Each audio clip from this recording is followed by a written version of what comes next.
xigmada dhaymanka iyo luulka dhalaal badan oo ka qaalsan ayaan kuu dhigahayaaye adoo dhaqanka iyo aqoonta ku dhiiranaya oo jeclaysan si feejigan ii dhegayso xasuusnow mar waliba in ilaahay subxaanahu wa tacaala yahay rabbiga adiguna tahay addoonkiisa aadna madax khaliif ka tahay dhulkiisa taas ayaana kuugu filan si aad u dareento awooddaada marnaba ha isku dhiibin quusasho hana u oggolaan kuwa kale inay kugu qanciyaan inaad tahay daciif aan awood u lahayn samaynta shayba farxadda dhabta ah ma ahan inaadan ooyin ama aadan murugoon ee waa inaad raalli ku tahay wax walba ay maalmuhu kuu qarinayaan kuna mahadnaqdaa allaah adigoo dhoola caddaynaya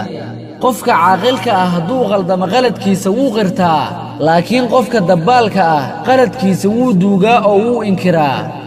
maalka iyo lacagta waxay kugu xirtaa saaxiibbadan heestayaal ah quruxduna waxay kugu xirtaa dadka hawadooda raaco laakiin akhlaaqda wanaagsan waxay kugu xirtaa saaxiibba daacada haddaad rabto inaad fashilanto isku day dadkoo dhan inaad raaligeliso ogowna dadkoo dhan ma raaligelin kartid warqado ku qor wax walba ay dadku ku odhanayaan oo niyad jab ah kadibna dhig lugahaada hoostooda mar walba ay warqadahaasi bataan kor ayay kuu qaadayaan oo hadafkaagay ku gaarsiinayaan goortii aad weydo shay aad jeclayd xasuuso in geedkuba waaye caleemihiisa jiilaalka si uu u kasbado kuwo kale oo ka qurxoon kuwii hore wakhti roobeedka noloshuna ma ahan ilaa marxaladooyin isdaba jooga marxalad kastana waxay wadataa macaan iyo qaraar ee noqo mid samir badan jacaylka aragtida koowaad ka dhasha badanaa wuxuu ku dhammaadaa furiin sahlan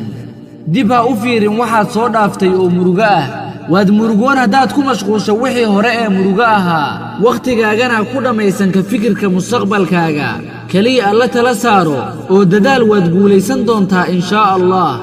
marnaba qof ha u dhibin si aad farxad u gelisa nafsadaada hana dulmin shakhsi si aad u bariyeesho gafafkaada isku day mar weliba inaad ka dhisato farxaddaada meel ka fog xanuunnada dadka kale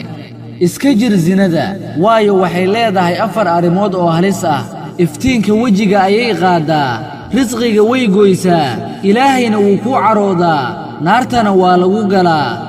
ha ka daalin towbada marnaba xitaa haddii uu soo noqnoqdo dembiga miyaadan ahayn mid markay ka wasaqoobaan dharkiisa dhaqda sidaasi oo kale mar allaala markaa dembiyowda dembidhaaf ka dalba rabbiga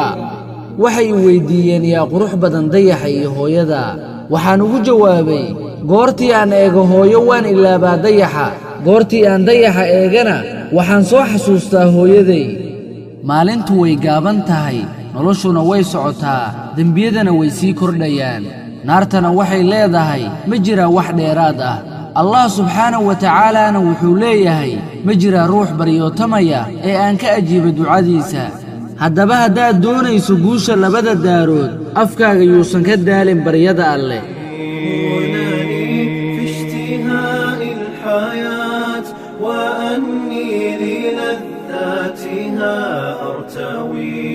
وأني بها مغرم عاشق وقلبي بأهوائها يكتوي